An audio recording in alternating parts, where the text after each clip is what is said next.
मुलाकात हुई चंदौली में परिवार से,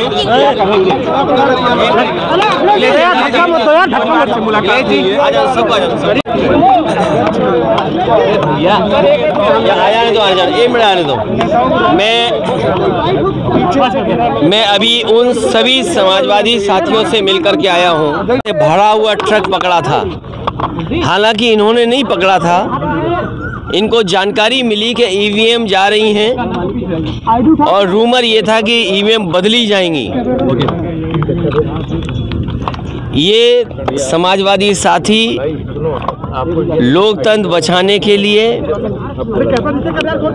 जेल में गए हैं। समाजवादी लोग इनकी पूरी मदद करेंगे, जो भी लीगल मदद होगी पूरी मदद करेंगे इनकी और इनके परिवार के लोगों की।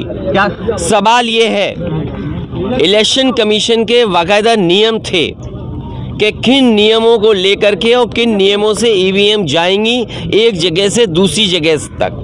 और जिस समय इन नौजवानों ने और समाजवादी पार्टी और तमाम संगठनों ने आवाज़ उठाई थी, उस समय इलेक्शन कमीशन ने भी स्वीकार किया था कि गलती हुई है और उस समय के वहाँ के अधिकारियों के खिलाफ कार्रवाई करने की बात भी की गई थी, क्योंकि ईवीएम का एक जगह से और दूसरी जगह तक जाने के लिए उसके नियम हैं। जब तक आप पॉलिटिकल पार्टीज़ को और जो प्रत्याशी चुनाव लड़ रहे हैं उनको नहीं बताएंगे, तब तक आप ईवीएम का ट्रांसपोर्टेशन नहीं करेंगे। उनकी जानकारी के बिना ईवीएम्स को नहीं कर सकते। उस समय भी अधिकारियों पे कार्रवाई करने का फैसला इलेक्शन कमीशन ने लिया था।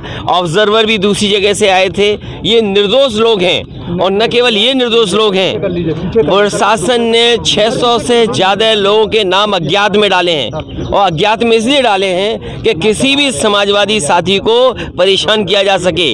इस सरकार में जात के आधार पर और धर्म के आधार पर भेदभाव हो रहा है। तमाम नौजवान समाजवादी जो रोज़े पर थे उन्हें सरकार के इशारे पर उठा करके बंद किया है। उनकी ईद भी यहाँ मनी है। ये दुख की बात है कि सरकार भेदभाव से काम कर रही है। और जहाँ मैं चंदौली में गया था, कोई कल्पना कर सकता है आज पुलिस पर कि पुलिस ये अन्याय करेगी? दबिश के बहाने दबंग बन करके दिखाएंगे।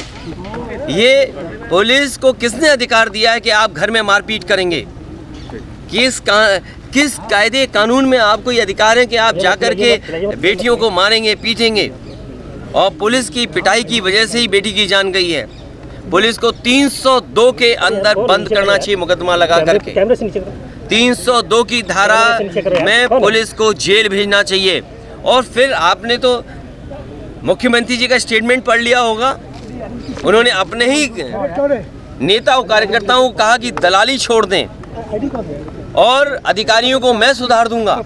बताओ, दूसरी बार जनता ने भरोसा जता करके बहुमत ले लिया हो जिन्होंने, वो सरकार के मुख्यमंत्री जी कह रहे हैं कि भारतीय जनता पार्टी के या जनप्रतिनिधि लोग दलाली ना करें और अधिकारियों को वो सुधार देंगे। क्या दलाली करना ही राम राज्य है? क्या थाने में बलात्कार होना ही राम राज्य है? क्या पुलिस दबिश के बहाने जाए और बेटी की जान ले ले, यही राम राज्य है? बैंकों में डकैती हो रही, यही राम राज्य है? कस्टोडियल डेथ सबसे ज़्यादा बीजेपी की सरकार में, यही राम राज्य है क्या? इलेक्शन खत्म हो गया, अलग जगह है, लेकिन लोगों को परेशान करने का काम इस सरकार में हो रहा है। क्या कार्यकर्ता दलाली कर रहे हैं, नेता दलाली कर रहे हैं? जो ज्ञान भाभी मदद करती है, जो हिंदू मुसलमान के बीच में झगड़ा लगा सकें, और उन मुद्दों पे हमेशा भारतीय जनता पार्टी सक्रिय रहती है, जिससे हिंदू मुसलमान और यहाँ की गंगा जमुनी की फैब्रिक को तोड़ा जा सके। मैं ये जानना चाहता हूँ, आज महंगाई है, क्या महंगाई पे बहस करनी चाहिए बीजेपी को? नहीं करनी चाहिए। आज उत्तर प्रदेश का हर नौजवान बेरोजगार और रोजगार के लिए भटक रहा है, नौकरी नहीं है, बिजली महंगी हो रही है, अस्पतालों में दवाई नहीं, अस्पतालों में इलाज नहीं, हर व्यवस्था ध्वस्त हो गई। उस समय आप इन सवालों को उठा रहे हैं आप।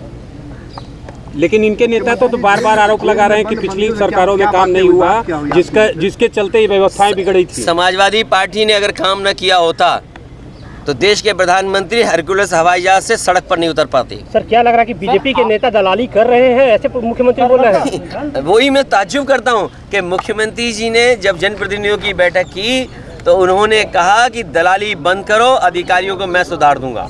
तो इसका मतलब ये हुआ कि भारतीय जनता पार्टी के लोगों पर ये आरोप मुख्यमंत्री जी ने लगाए हैं। ये मैं तो कहूँगा कि सरकार के लोगों को भी जाना चाहिए, वहाँ कम से कम इनके जो प्रभारी मंत्री हैं उस परिवार से मिले और उस परिवार का दुख दर्द समझें। उस परिवार की ने अपनी बेटी खोई है। अगर 2024 के चुनाव है, क्या लगता है बीजेपी अगर जो हिंदुत्व का मुद्दा है उसका 2024 में फिर आपके लिए मुश्किल खड़ी होगी? अरे क्या मुद्दा, हम नहीं हिंदू, तुम नहीं हिंदू हो क्या? बीजेपी वाले तो नकली लोग हैं। हिंदुत्व का मुद्दा बीजेपी उठाती है। नहीं, मैंने जो कहा वो समझ नहीं पाया आप। मैंने ये कहा कि आज जो बढ़ती हुई महंगाई है, जो बढ़ती हुई बेरोजगारी है, इन सवालों पर बहस और चर्चा न हो, इसलिए भारतीय जनता पार्टी जो लोग मुद्दा उठाते हैं उन्हें स्पॉन्सर करती है, फाइनेंशियली उनको सपोर्ट करती है। तो दोषी पुलिसकर्मी है वो जेल जाएं। आप गए थे चंदौली, क्या हाल रहा? मैं परिवार के साथ हूँ, परिवार की सुरक्षा हो, जिन लोगों ने जान ली हो 302 का मुकदमा दर्ज होकर जेल जाएं। मुलायम सिंह यादव ने कहा, मुझे उम्मीद है होगी। दो पार्टियां हैं, बीजेपी और सपा। डिजिटल इंडिया का digital new platform live VNS पिछले 7 वर्षों से बनारस की सेवा में। पाइए बनारस के कोने कोने की खबर निष्पक्षता के साथ। लाइव VNS से बनारस की ताज़ा तरीन खबरों के लिए प्ले स्टोर से डाउनलोड कीजिए लाइव VNS ऐप या फॉलो कीजिए लाइव VNS को सोशल मीडिया पर।